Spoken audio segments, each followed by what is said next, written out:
Good morning, beloveds. I'm rocking a Harry Potter professor look this morning. But that's partly because, I'm running late and I came home late. I went to the gym and then went from the gym back to the doctor's office to have blood drawn for lab work because they wanted a fasting, and at 3:45 in the afternoon I wasn't fasting, so I went back to do that today. So I'm running a little behind. All right, I'm 80% sure that it's November 3rd. No, I just checked. It's November 3rd. Our title is I Overcome Hate with Love. Our quote is, "Therefore it is clear that ignorance can only be removed by wisdom." And that is Raja Yoga philosophy. I know that there is but one power in the universe, and that power is God. That power manifests in and through all form, all people, all conditions, and so it is at the very center of my being. This power is life itself, and its nature is love, all good. I know that just as light dissipates darkness, just as heat warms the atmosphere, so a consciousness of good overcomes evil.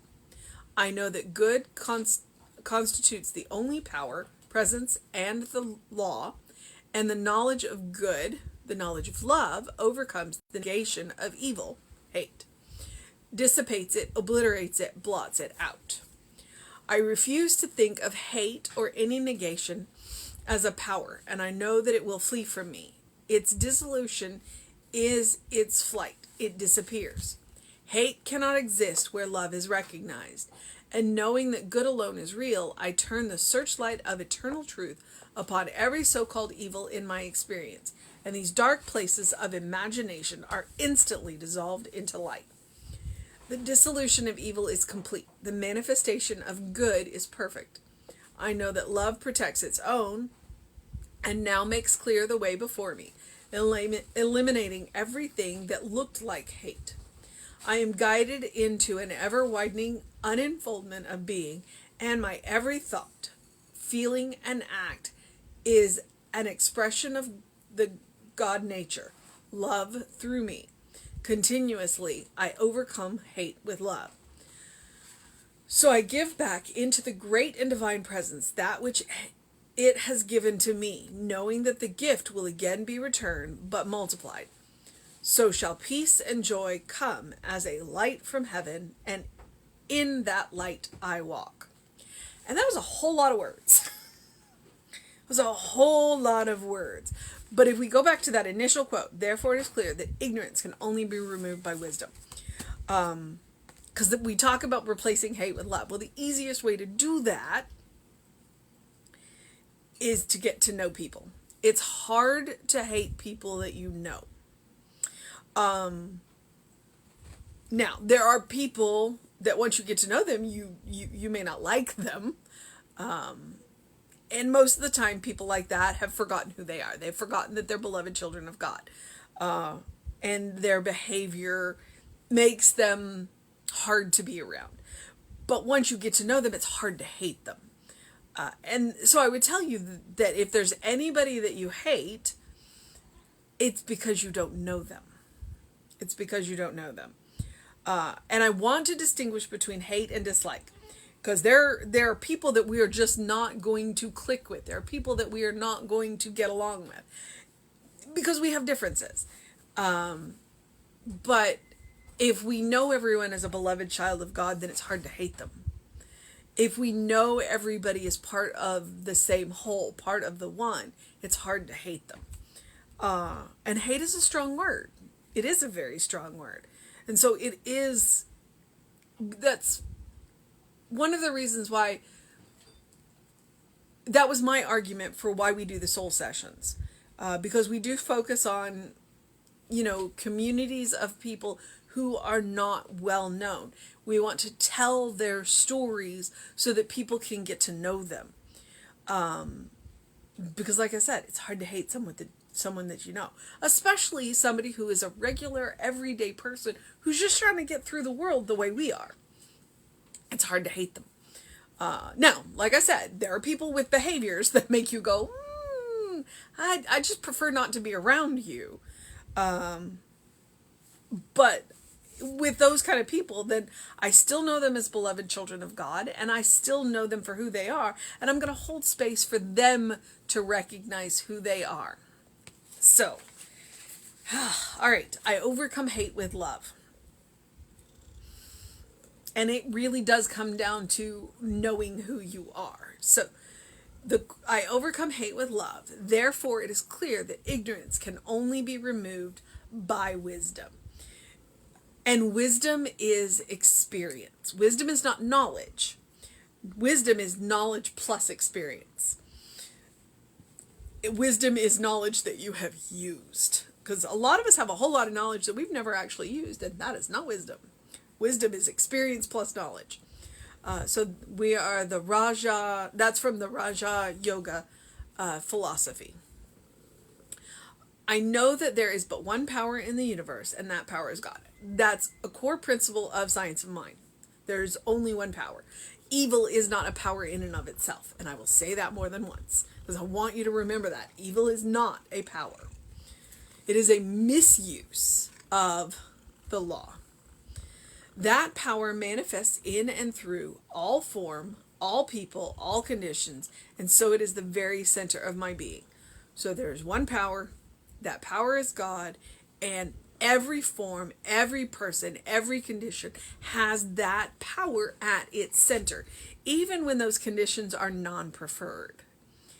That power is still at the center of them, which means that condition can change. All right? The condition was not caused by the one power. It may have been caused by a misuse of the one power, but it was not caused by that power if it is a non-preferred condition. But because that power is at the center of that condition, there's the kernel of the truth which can shift the condition. And that's what we want to remember. Because it's kind of weird to say all conditions, and you look at some of the terrible conditions and go, well, how can God be there? Because God's everywhere. Because God is at the center of that condition, that is why that condition has the power to change. That's why we have the power to change that condition, because God's already there. We don't have to bring God in. Rita's being exceptionally clingy today. This power is life itself, and its nature is love, all good. I know that just as light dissipates darkness, just as heat warms the atmosphere, so a consciousness of good overcomes evil. Knowledge plus experience. Knowledge plus experience. It means that we can make the right choices. We can make right use of the law when we know about the law. When we know that that power exists, we can make a right use of it. I know that good constitutes the only power, presence, and law, and the knowledge of the good, in parentheses, the knowledge of love, close parentheses, overcomes the negation of evil, open parentheses, hate, close parentheses, dissipates it, obliterates it, blots it out. The more you know, the better choices that you make, the less misuse you will have of the law. So it's literally going to negate the misuses that you have made already, because you're course correcting. I mean, anybody who's driven, I immediately sailing popped into my head, because when you sail, not that I've ever done it, but I know a little bit about boats, just a little bit.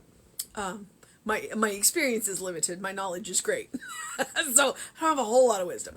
But when you are in a boat, especially if you're dealing with a sail, then you are constantly having to do course corrections, because the water is moving you and the wind is moving you.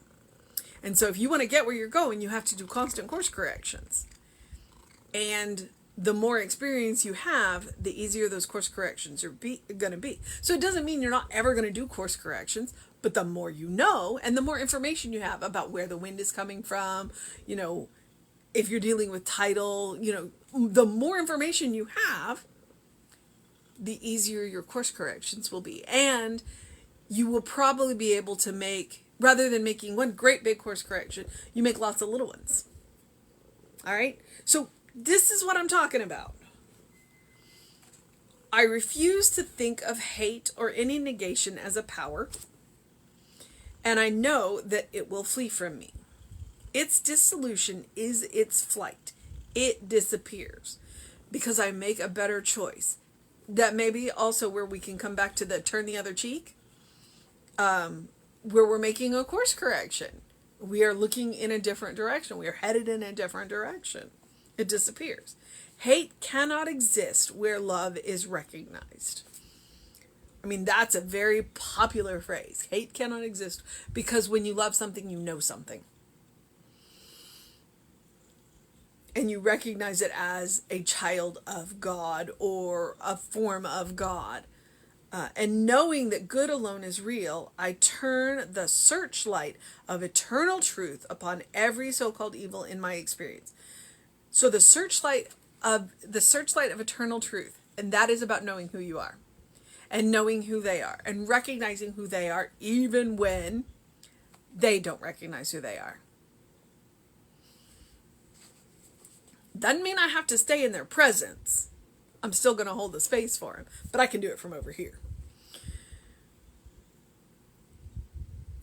And these dark places of imagination are instantly dissolved into light. And I like how he says that. These dark places of imagination. Because one of the things that Einstein said is that worry is a misuse of imagination. So, dark places of imagination. Once we get to know somebody, then our imagination can take a back seat because we have actual knowledge instead of imagination. So, our imagination is a wonderful, amazing thing and can do wonderful and amazing things. And if we don't keep a rein on it, it can do awful and terrible things because we're imagining things that aren't true. The eternal searchlight of the searchlight of eternal truth versus dark places of imagination. I like it. The dissolution of evil is complete. The manifestation of good is perfect. Once we know who we are, once they know who we are, once we recognize that everything is sacred because everything is made of God, I mean, what more will we have to do? We will truly live in paradise then. I mean, we already live in paradise. We just don't recognize it. And we keep making silly choices. And wrong-headed choices. But, hey, I won't get on that soapbox. I know that love protects its own and now makes clear the way before me, eliminating everything that looked like hate. I can't say anything else.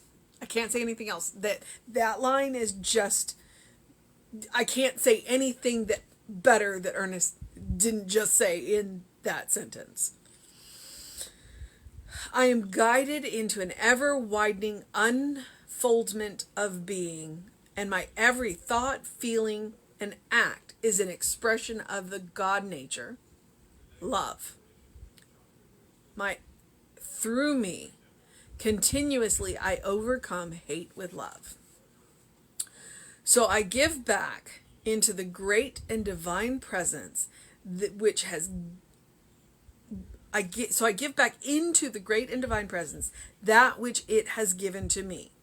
So I am returning love for love. The divine presence loves me. I show love to the divine presence, knowing that the gift will again be returned but multiplied.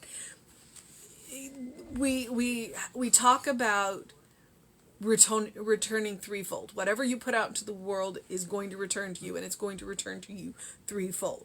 So if you put out hate, then you get threefold hate back. If you put out love, you get love threefold back. So it's like, be careful what you put out there, because it's gonna come back. Those birds are gonna come back to roost. Why not put out good? Because we want good to come back and roost with us. So shall peace and joy come as a light from heaven, and into that light I walk. Into that light I walk. So the mission today, should we choose to accept it, and if you don't know what it is, the mission today is to turn the searchlight of eternal truth, which is love, upon every so-called evil in our experience, so that those dark places of imagination are illumined and we see what's really there. And in the long run, it's all God. It's all God. So that's the mission. The searchlight of eternal truth. All right, beloveds. I'm also going to encourage you to do something loving for yourself, do something kind for yourself, do something compassionate for yourself, whatever that looks like.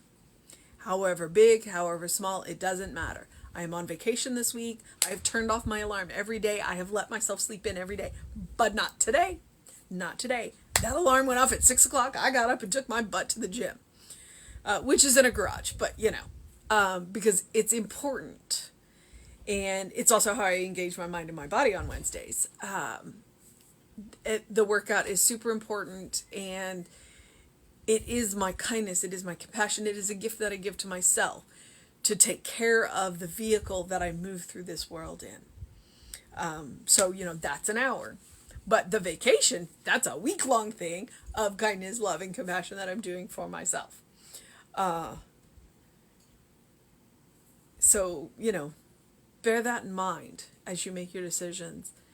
There are things that you do that are loving, kind, and compassionate for yourself that you may not think of as loving, kind, and compassionate for yourself, but they are. So you probably do more than you think you do, but to do it consciously, that's what I'm after. I want it to become a default habit. I want it to become your first response. I want you to create a bank of love for yourself, of kindness for yourself, of compassionate for yourself, because you deserve it. You are a beloved child of God. You deserve your own love, your own kindness, your own compassion.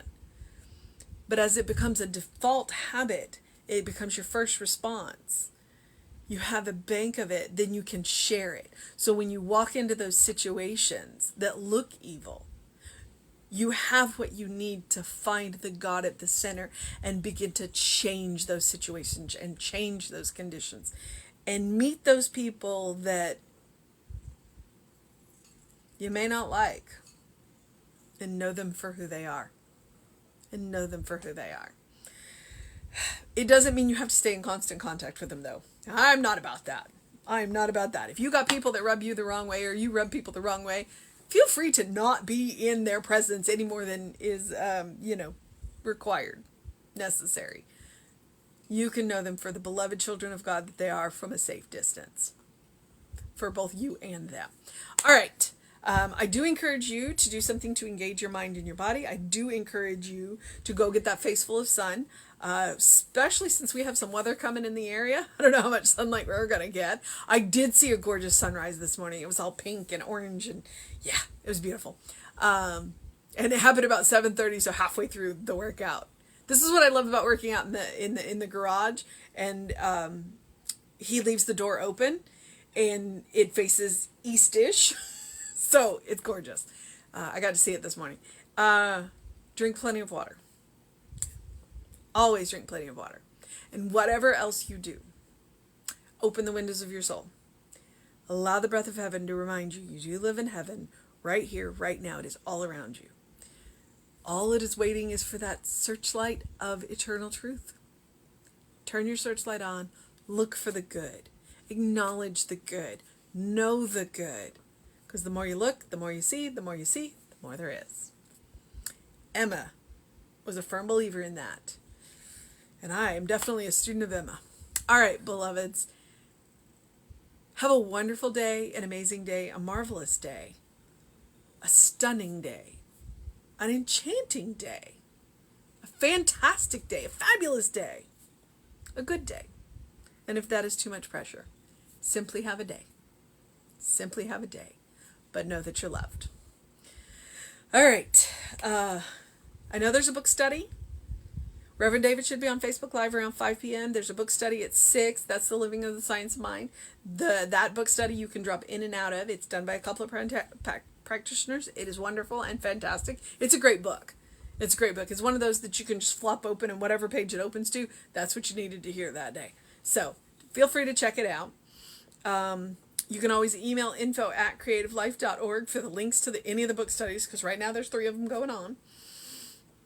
And anything else that is going on this week. We're going to participate in a health fair, get up in the Tamina community and let people know who we are, along with, letting them know about the food market that we do quarterly up there. So, check it out. And check us out on all the social medias. We are Creative Life Spiritual Center on YouTube and Facebook, and Creative Life Spark on Instagram and TikTok. And I am the Running Rev Ryan on 3 of the 4. TikTok is calling my name, and I'm not happy about it. But I will answer eventually. I read a meme that I'm a Gen Xer, so I adapt to technology like a millennial, but I complain about it like a boomer. And if you're a boomer or a millennial, I apologize ahead of time. All right, beloveds. I'll be back with you around 9 tomorrow. Have an amazing day and know that you're loved. I'll see you next time.